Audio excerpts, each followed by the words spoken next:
नमस्कार, मैं योगेश आप सभी का सिक्योरिटी क्लासेस के डिजिटल प्लेटफॉर्म पे आभार अभिनंदन स्वागत करता हूं।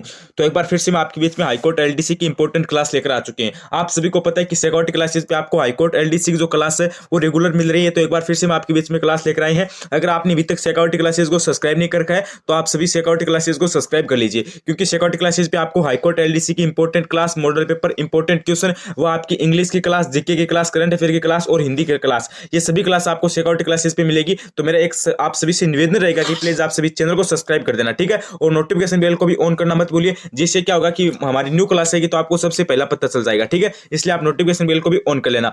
90% विद्यार्थी ऐसे हैं जो क्लास देखते हैं लेकिन सब्सक्राइब नहीं करते हैं, ठीक है। तो मेरा निवेदन रहेगा कि सब्सक्राइब कर देना। आपकी जो तैयारी है वो सिक्योरिटी क्लासेस के साथ एकदम जीत के होने वाली है, ठीक है। हाईकोर्ट एलडीसी की तैयारी एकदम जीत की होगी सिक्योरिटी क्लासेस के साथ। सब्सक्राइब कर देना, ठीक है। और जिन विद्यार्थियों को नोट्स चाहिए, मेरी बात ध्यान से सुन लेना, जिन विद्यार्थियों को नोट्स चाहिए वो जो अपना व्हाट्सएप ग्रुप है उससे ज्वाइन कर लेना, ठीक है। उसकी लिंक डिस्क्रिप्शन के अंदर दी गई है। वहां पे आपको कला, साइंस करती, भूगोल, इतिहास का जो नोट्स है, जितने भी नोट्स है सभी कंप्लीट नोट्स आपको प्रोवाइड करवाए जाएंगे जीके के, ठीक है। जैसे कला, साइंस करती हो गया, भूगोल हो गया और इतिहास हो गया, कंप्लीट नोट्स मिलेंगे। बस आपको ज्वाइन कर लेना है व्हाट्सएप ग्रुप को। एक भी रुपये का आपका शुल्क नहीं लगेगा, ठीक है, मात्र फ्री में, ठीक है। आपको एक भी रुपया नहीं देना है, फ्री में आपको नोट्स मिलेंगे। बस आपको ग्रुप को ज्वाइन करना है, ठीक है। और काफी सारी देर हो गई, अब क्लास को स्टार्ट कर लेते हैं। सबसे पहला क्वेश्चन क्या करे कि बलवंत विलास के रचयिता है। सबसे पहला क्वेश्चन है कि बलवंत विलास के रचयिता कौन है? कर्नल टोड, कर्णिदान, सूर्यमल मिश्रण या फिर चंद्र बरदाई? अरे बलवंत विलास के रचयिता कौन है? अरे गुरुजी सूर्यमल मिश्रण है। कौन है? सूर्यमल मिश्रण। और एक आपको पूछ ले वंश भास्कर के रचयिता कौन है। अगर आपको वंश भास्कर के रचयिता पूछे तब भी आपको क्या बताना है? सूर्यमल मिश्रण बताना है, ठीक है। अगला प्रश्न देखो, अगला प्रश्न क्या कर रहा है? कर्नल टोड ने, एक सेकंड, कर्नल टोड ने किस ग्रंथ में 10 सहस्त्र घोड़ों का बल माना है? बताओ भाई, कर्नल टोड ने किस ग्रंथ में 10 सहस्त्र घोड़ों का बल माना है? विसल देवरासो में, बेली कृष्ण रुक्मणी में या फिर राजविलास में या फिर रूठी रानी में? बताओ भाई किस में माना है।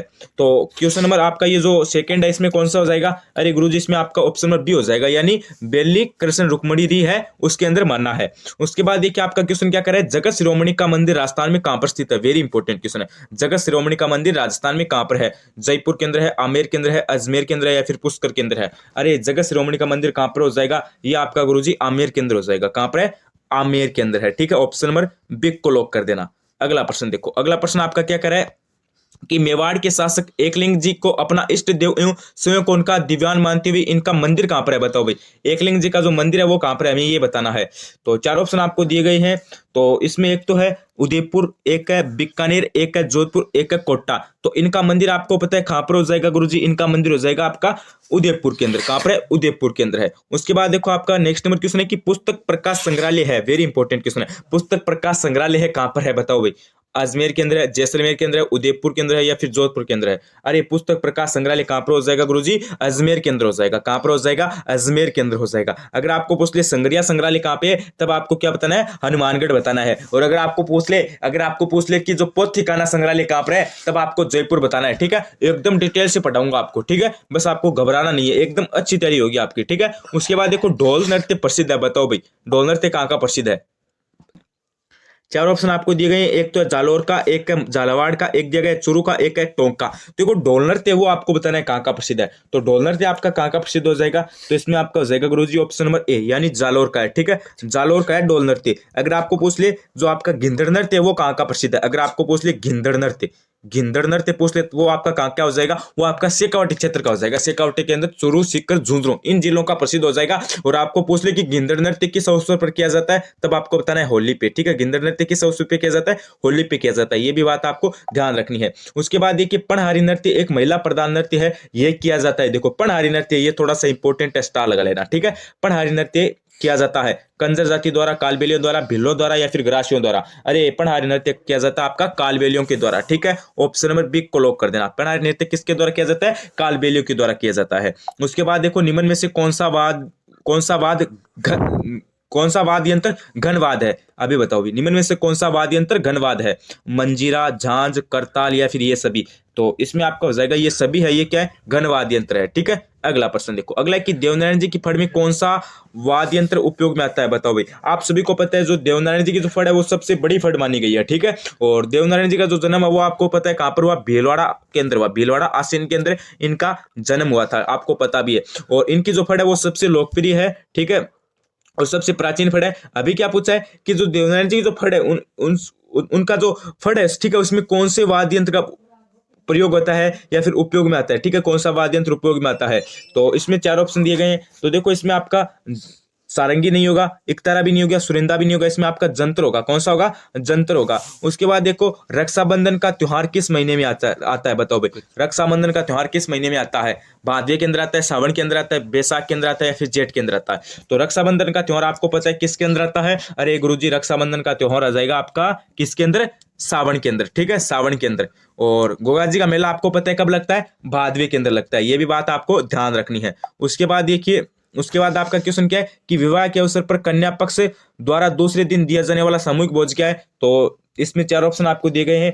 इसमें एक तो है रियाण, एक का पावना, एक का बड्डार, एक का गोन्ना। तो इसमें आपका बड्डार हो जाएगा, बड्डार, ठीक है। उसके बाद आपका क्वेश्चन है कि हालरो नामक आभूषण पहना जाता है, बताओ भाई, हालरो नामक आभूषण पहना जाता है सिर पर, नाक पर, कान पर या फिर गले में? तो हालरो कहाँ पर पहना जाएगा? अरे गुरुजी, हालरो आपका गले के अंदर पहना जाएगा। कहाँ पर पहना जाएगा? गले के अंदर, ठीक है। और मेमंद आभूषण आपको पता है सिर पर पहना जाता है, और बाजूबंद आपको पता है हाथ पे पहना जाता है। और कुछ इंपॉर्टेंट आभूषण वो आपको ध्यान में रख लेने हैं क्योंकि आपके एग्जाम में आने वाले हैं, ठीक है। उसके बाद देखिए जहार पीर किस लोक देवता को कहा जाता है? ये देखो थोड़ा सा इंपॉर्टेंट क्वेश्चन है। जहार पीर किस लोक देवता को कहा जाता है? पापू जी को, तेजा जी को, हड़बू जी को या फिर गोगा जी को? अरे जहार पीर किसे कहा जाता है? अरे गुरु जी, इसमें डी हो जाएगा, गोगा जी को कहा जाता है। किसको कहा जाता है? गोगा जी को कहा जाता है, ठीक है। अगर आपको पूछ ले गोगा जी का जन्म कहाँ पे हुआ? चूरू के अंदर हुआ, ठीक है। मेला कब लगता है? भादवी के अंदर लगता है, ठीक है। ये बात भी आपको ध्यान रखनी है। अगला प्रश्न देखो, अगला प्रश्न क्या करे? 1857 की क्रांति के समय कोट्टा के महाराव थे, बताओ भाई कौन थे? कोट्टा के महाराव कौन थे? राम सिंह, मान सिंह, स्वरूप सिंह या फिर भीम सिंह? अरे कोट्टा के महाराव कौन हो जाएंगे गुरुजी? राम सिंह हो जाएंगे। कौन हो जाएंगे? Ram Singh. Option number A right हो जाएगा, ठीक है। अगला प्रश्न देखो, अगला है कि पंडित नैनूराम शर्मा ने किस प्रजामंडल की स्थापना की या फिर किससे संबंधित है? वेरी वेरी इंपॉर्टेंट क्वेश्चन है गुरुजी। करौली, अलवर, कोट्टा बूंदी या फिर उदयपुर? अरे पंडित नरेंद्र शर्मा आपको पता है कौन से प्रजामंडल से संबंधित है? अरे गुरुजी, ये आपके हो जाएंगे किनके? ये आपके हो जाएंगे कोट्टा बूंदी के, ठीक है। और हाड़ौती के भी है, ठीक है, हाड़ौती के भी। ये भी आपको ध्यान रखना है। एक सेकेंड, हाड़ौती, ये भी बात आपको, ये क्या हो गया? हाड़ौती, ठीक है, ये भी बात आपको ध्यान रखनी है। और कोट्टा बूंदी से संबंधित हो जाएंगे। और करौली के आपके कौन हो जाएंगे? तिलोकसी माथुर, ये भी बात ध्यान रखनी है। और डूंगरपुर प्रजामंडल की स्थापना किसने की? अगर आपको पूछ ले डूंगरपुर प्रजामंडल की, तो डूंगरपुर प्रजामंडल की स्थापना किसने की? भोगीलाल पांडे ने की, ठीक है। ये भी बात ध्यान रखनी है। तो सारी सारी बातें ये आपको पता है इंपॉर्टेंट है। और आपका जो प्रजामंडल टॉपिक है ना हिस्ट्री के अंदर, वो थोड़ा सा इंपॉर्टेंट है, उसको एक बार ध्यान से पढ़ लेना। और वैसे मैं आपको हिस्ट्री है ना वो भी कंप्लीट करवा दूंगा, ज्योग्राफी भी कंप्लीट करवा दूंगा, कल्चर भी कंप्लीट करवा दूंगा, ठीक है। उसके बाद देखो अलाउद्दीन खिलजी के चित्तौड़ अभियान के समय वहां का शासक कौन था? बताओ भाई, अलाउद्दीन खिलजी के चित्तौड़ के अभियान के समय वहां का शासक कौन था? राणा सांगा, प्रताप, कुंभा, रतन सिंह? अरे कौन हो जाएंगे गुरुजी? अरे इसमें डी हो जाएगा। कौन सा हो जाएगा? डी हो जाएगा, यानी रतन सिंह थे। कौन थे शासक? रतन सिंह थे। अगला प्रश्न देखो, अगला प्रश्न आपका क्या कह रहा है? उसके बाद देखिए आपका नेक्स्ट नंबर क्वेश्चन आ गया है कि कानड़ दे शासक था, बताओ भाई, जालोर का, जोधपुर का, जयपुर का या फिर बीकानेर का? अरे कानड़ दे कहाँ का शासक था, बताओ भाई। अरे गुरुजी, कौन सा हो जाएगा? ऑप्शन में बी राइट हो जाएगा। कौन सा हो जाएगा? ऑप्शन बी राइट हो जाएगा, जालोर का था, ठीक है। उसके बाद आपका क्वेश्चन है कि राजस्थान में किसान आंदोलन का जनक किसे कहा जाता है? वेरी इंपॉर्टेंट क्वेश्चन है। राजस्थान में किसान आंदोलन का जनक किसे कहा जाता है? केसरी सिंह बारट, विजय सिंह पथिक, माणिक्यलाल वर्मा या फिर हरिदेव जोशी? अरे किसान आंदोलन का जनक किसे कहा जाता है? विजय सिंह पथिक को कहा जाता है, ठीक है। बी ऑप्शन को लॉक कर देना। उसके बाद देखो किशनगढ़ चित्रकला शैली को प्रकाश में लाने वाले विद्वान थे? अरे किशनगढ़ जो चित्रकला शैली है उनको प्रकाश में लाने का जो श्रेय है या फिर विद्वान कौन थे? एरिक डिक्सन थे, ठीक है। ये ऑप्शन को लॉक कर देना। उसके बाद देखो आपका नेक्स्ट नंबर क्वेश्चन देखो, साहिब राम नामक चित्रकार आदम कदक चित्र बनाता था, यह किस शैली से संबंधित था? बताओ भाई। साहिब राम है ना, ये थोड़ा सा इंपॉर्टेंट क्वेश्चन है, ठीक है। साहिब राम चित्रकार है, ये थोड़ा सा इंपॉर्टेंट है, हर एग्जाम में आता है, चाहे आप कौन सी भी एग्जाम देख लो। आपकी जो कर्मचारी चयन बोर्ड की एलडीसी है उसको देख लो, सीटी को देख लो, और आपकी second grade, first grade, REET, और आपकी वीडियो मेंस यानी ग्राम विकास अधिकारी पटवारी, सभी के सभी एग्जाम में आता है। तो साहिब जो राम है वो किस शैली से संबंधित हो जाएगा? तो वो आपका हो जाएगा जयपुर शैली से संबंधित, ठीक है, यानी मेवाड़ शैली, ठीक है, मेवाड़ शैली से संबंधित था। अगला प्रश्न देखो, अगला प्रश्न क्या करे कि बूंदी चित्रकला शैली से हमें राजस्थानी चित्रकला का आरंभिक रूप देखने को मिलता है, ये इस शैली में असंगत क्या है? अरे इस शैली में असंगत क्या हो जाएगा? अरे गुरुजी इस शैली में कौन सा हो जाएगा असंगत?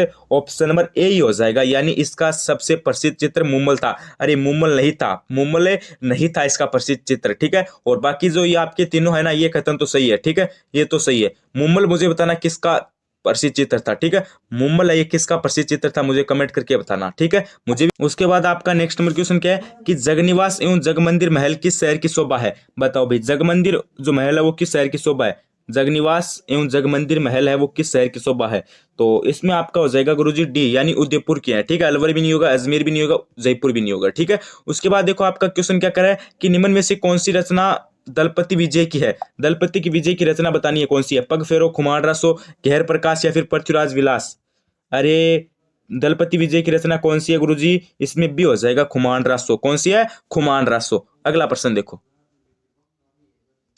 अगला प्रश्न आपका क्या कह रहा है कि किस नृत्य में एक कट्टे मटके के कपास, देखो क्वेश्चन क्या कर रहा है कि किस नृत्य में एक मटके में कपास के बीज तेल में डालकर और आग जलाकर महिलाओं द्वारा नृत्य किया जाता है? अब बताओ किस नृत्य में किया जाता है? बताओ, चर्री, घेर, भवाई या फिर रणबाजा? तो इसमें आपका हो जाएगा चर्री में। किस में किया जाता है गुरुजी? चर्री नृत्य में किया जाता है।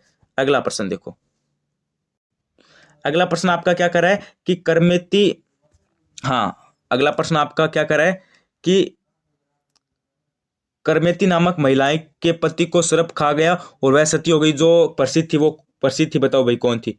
तो इसमें आपका हो जाएगा ए, यानी नारायणी माता, ठीक है। उसके बाद देखो आपका क्वेश्चन है कि शीतला माता बच्चों की संरक्षक देवी कहलाती है, इनसे संबंधित कौन सा तथ्य सही नहीं है? इनसे संबंधित तथ्य बताओ कौन सा सही नहीं है? अरे इसमें कौन सा हो जाएगा गुरुजी? इसमें डी हो जाएगा, इनका मंदिर हनुमानगढ़ में है, ये बात गलत है। और बाकी जो इनका वाहन गदा है, इनका प्रतीक दीपक मिट्टियों की कटोरियां है, इनका पुजारी कुम्हार होता है, ये सभी के सभी राइट है, ये सभी के सभी राइट है, ठीक है। हनुमानगढ़ में इनका मंदिर है, ये गलत बात है, ठीक है। उसके बाद देखो अहिरवाटी बोली जाती है, बताओ भाई अहिरवाटी बोली कहाँ पर बोली जाती है? शेखावाटी केंद्र, हाड़ौती केंद्र, वागड़ केंद्र या फिर मेवाती केंद्र?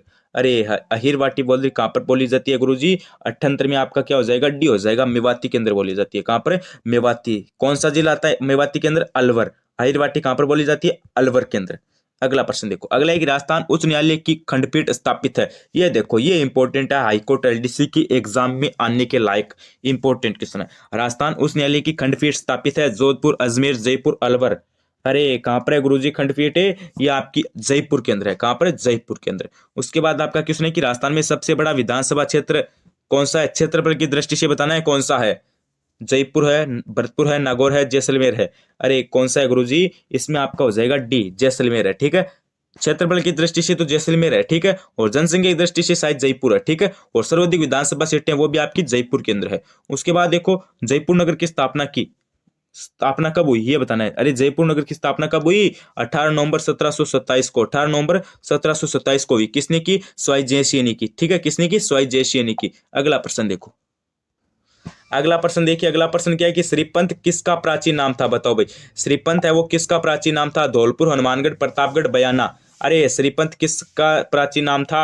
अरे गुरुजी इसमें कौन सा हो जाएगा? ऑप्शन नंबर डी हो जाएगा, बयाना का था, ठीक है, बयाना का। उसके बाद देखो राजस्थान का क्षेत्रफल निम्नलिखित में, राजस्थान का क्षेत्रफल भारत के संदर्भ में कितना प्रतिशत है?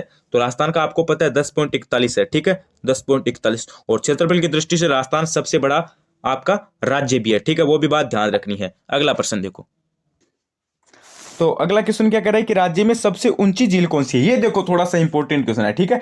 राज्य में सबसे ऊंची झील बतानी है कौन सी है? चार ऑप्शन आपको दिए गए हैं, जयसमंद, राजसमंद, नक्की या फिर फायसागर। तो ऊंची झील आपको पता है कौन सी हो जाएगी? नक्की हो जाएगी। कौन सी हो जाएगी? नक्की हो जाएगी। और सबसे जो कृत्रिम झील है या फिर मीठे पानी की झील है वो आपकी हो जाएगी जयसमंद। और खारे पानी की सबसे बड़ी झील हो जाएगी सांबर, ठीक है, ये भी ध्यान रखनी है बात आपको है, ठीक है। और राजसमंद के अंदर है, और जयसमंद उदयपुर के अंदर है, ठीक है, और सांबर आपकी जयपुर के अंदर है। उसके बाद देखो राजस्थान के जिलों की जनसंख्या का आकार कुल जनसंख्या की दृष्टि से सही अवरोह क्रम में लिखिए, बताओ भाई, मतलब बड़े से छोटा लिखना है, ठीक है। हाँ, निम्नलिखित जिलों को बताना है कौन सा होगा सही। तो इसमें देखो आपका हो जाएगा ऑप्शन नंबर ए, यानी जोधपुर, अलवर, नागौर, उदयपुर, ये आपका सही हो जाएगा। उसके बाद देखो आपका क्वेश्चन क्या है, पूर्णतः राजस्थान में बहने वाली सबसे लंबी नदी कौन सी है? हमें बताना है कि राजस्थान में बहने वाली पूर्णतः, यानी राजस्थान की सबसे लंबी नदी कौन सी है जो पूर्णतः राजस्थान के अंदर ही बहती है, बाहर नहीं जाती है। तो इसमें कौन सा हो जाएगा? अरे गुरुजी इसमें ए हो जाएगा, बनास है, ठीक है, बनास। चंबल तो आपको पता है बाहर की है, पूर्णतः राजस्थान में नहीं है, ठीक है। अगला प्रश्न देखो, अगला प्रश्न क्या है कि सर्वाधिक मात्रा में सतही जल वाली नदी कौन सी है? सर्वाधिक मात्रा में सतही जल वाली नदी कौन सी है गुरुजी? अरे 87 में तो ए हो जाएगा, चंबल है। ठीक है, चंबल किन किन की संयुक्त जो ये परियोजना है किन किन की है? ये मध्य प्रदेश की और राजस्थान की है। ठीक है, चंबल परियोजना किन किन की है? मध्य प्रदेश और राजस्थान की है। अगला प्रश्न देखो, अगला है कि 0 से जो आपका आयुर्वर्ग h है का लिंगानुपात है वो कितना है? जनगणना 2011 के अनुसार बताना है। तो ये कितना है? ये गुरुजी 888 है। कितना है? 888 है। अगला प्रश्न देखो, अगला है कि निम्नलिखित को सुमेलित कीजिए। तो सुमेलित में आपका डी हो जाएगा। इसमें कौन सा हो जाएगा गुरुजी? डी हो जाएगा। कौन सा? एक सेकेंड, हाँ डी हो जाएगा। अगला प्रश्न देखो, अगला प्रश्न आपका क्या कर रहा है? एक सेकेंड, हाँ अगला प्रश्न कह रहा है कि राजस्थान में बाघ परियोजना सबसे पहले कहां पर शुरू की गई? वेरी इंपॉर्टेंट क्वेश्चन है। अरे राजस्थान में बाघ परियोजना कहां पर की गई सबसे पहले शुरू? हाँ अरे गुरुजी रणथंभौर के अंदर की गई। ठीक है, रणथंभौर। अगला प्रश्न क्या कर रहा है? मिट्टी की क्षारीयता दूर की जाती है। तो मिट्टी की क्षारीयता जिप्सम से दूर की जाती है। ठीक है, ए ऑप्शन आपका करेक्ट हो जाएगा। अगला प्रश्न देखो, अगला प्रश्न आपका क्या कर रहा है? हिंदुस्तान जिंक लिमिटेड का मुख्यालय है, बताओ भाई कहां पर है? उदयपुर, चित्तौड़गढ़, राजसमंद, पाली। हिंदुस्तान जिंक लिमिटेड का मुख्यालय कहां पर हो जाएगा गुरुजी? ये आपका हो जाएगा उदयपुर के अंदर। कहां पर है? उदयपुर के अंदर है। अगला प्रश्न देखो, अगला है कि अगला आपका क्या कर रहा है कि निमला रायसेला सेल में लोहे अश्य निकाला जाता है, वह है, बताओ भाई कौन सा है? वह कौन सा है? तो इसमें क्या हो जाएगा 93 में? अरे गुरुजी इसमें आपका सी हो जाएगा, दौसा है। उसके बाद देखो निम्न में से खरीफ की फसल कौन सी है? अरे खरीफ की फसल कौन सी हो जाएगी गुरुजी? खरीफ की आपकी हो जाएगी ये सभी, उड़द भी है, मक्का भी है, बाजरा भी है, ये तीनों खरीफ के है। और खरीफ की मुख्य फसल बाजरा है और रब्बी की मुख्य फसल आपकी हो जाएगी, रब्बी की मुख्य फसल आपकी कौन सी हो जाएगी? गेहूं हो जाएगी। ठीक है, ये बात भी आपको ध्यान रखनी है। अगला प्रश्न देखो, अगला है कि किस जिले में सबसे कम पशु संपदा है? अरे सबसे कम पशु संपदा कहां पर है? जैसलमेर, चूरू, धौलपुर, बारां। तो आपकी हो जाएगी धौलपुर के अंदर। ठीक है, धौलपुर के अंदर सबसे कम पशु संपदा है। अगला प्रश्न देखो, अगला प्रश्न क्या कर रहा है कि किस देवी की मूर्ति के ऊपरी हिस्से में पर पंचदेवी की प्रतिमाएं उत्कीर्ण है? तो किस देवी की है बताओ भाई? सत्या माता की है, आई माता की है, शिला माता की है, या फिर शाकंभरी माता की है? बताओ भाई किसकी है? अरे गुरुजी इसमें क्या हो जाएगा? क्षण में आपका सी हो जाएगा, शिला देवी की है। ठीक है, उसके बाद देखो मीणा जाति किस लोक देवता की झूठी कसम नहीं खाती? बताओ भाई। अरे किसकी नहीं खाती है गुरुजी? अरे मीणा जाति कभी भी भूरिया बाबा की कभी भी झूठी कसम नहीं खाती है। ठीक है, अगला प्रश्न देखो, अगला है कि किक्का किसके बचपन का नाम था? अरे किक्का, किक्का गुरुजी किसका था? राणा प्रताप का था। ठीक है, राणा प्रताप के बचपन का नाम था। अगला प्रश्न देखो, अगला प्रश्न क्या कह रहा है? जुते हुए खेतों के साक्ष्य मिले हैं। जुते हुए खेतों के साक्ष्य कहां से मिले हैं गुरुजी? कालीबंगा से, हनुमानगढ़ के अंदर है। ठीक है, आहड़, आहड़ आपकी उदयपुर के अंदर है। ठीक है, दुलकोट भी आहड़ के अंदर स्थित है। और गणेश्वर आपकी हो जाएगी सीकर के अंदर। ठीक है, और गणेश्वर कौन सी नदी के किनारे विकसित है? कांतली के, और आहड़ आयड़ के है, और कालीबंगा घग्गर के है। ठीक है, घग्गर के। तो उसके बाद आपका आज का लास्ट क्वेश्चन क्या कर रहा है कि मत्स्य संघ में शामिल रियासतें थी। अरे मत्स्य संघ में शामिल रियासतें कौन सी थी? अलवर भी थी, करौली भी थी, भरतपुर भी थी, यानी ये सभी थी। ठीक है, ये डी ऑप्शन आपका यहाँ पे करेक्ट हो जाएगा। कौन सा ऑप्शन हो जाएगा गुरुजी? डी ऑप्शन करेक्ट हो जाएगा। अभी मुझे बताना कि आपको क्लास कैसी लगी। ठीक है, कमेंट करके बताना कि क्लास कैसी लगी, और अंत में आप मुझे अभी कमेंट करके बताना कि आपके कितने क्वेश्चन सही हुए। ठीक है, क्वेश्चन कितने सही हुए वो मुझे बताना। लगभग 50 में से 48 क्वेश्चन हुए हमारे। ठीक है, 48 क्वेश्चन हुए, क्योंकि बीच में जो आपके 75 और जो शायद 74 नंबर था, 75 74 और जो आपका 76 नंबर क्वेश्चन था, इनको एक बार हटा देना। ठीक है, इनको हटा देना, और फिर आप बता देना कि आपके 47 में से कितने हुए। ठीक है, और क्लास कैसी लगी मुझे बताना, और चैनल को सब्सक्राइब कर देना, क्योंकि यहाँ पे आपको इंपॉर्टेंट क्लासें ऐसी मिलती रहेगी। और हमारे व्हाट्सएप ग्रुप को ज्वाइन कर लेना, लिंक आपकी डिस्क्रिप्शन के अंदर दी गई है, वहाँ पे आपको बिल्कुल फ्री में नोट्स प्रोवाइड करवाए जाएंगे। ठीक है, तो ज्वाइन कर लेना। आज के लिए बस इतना ही, बने रहिए चैनल के साथ। Like share and subscribe. Shekhawati classes. धन्यवाद, थैंक यू।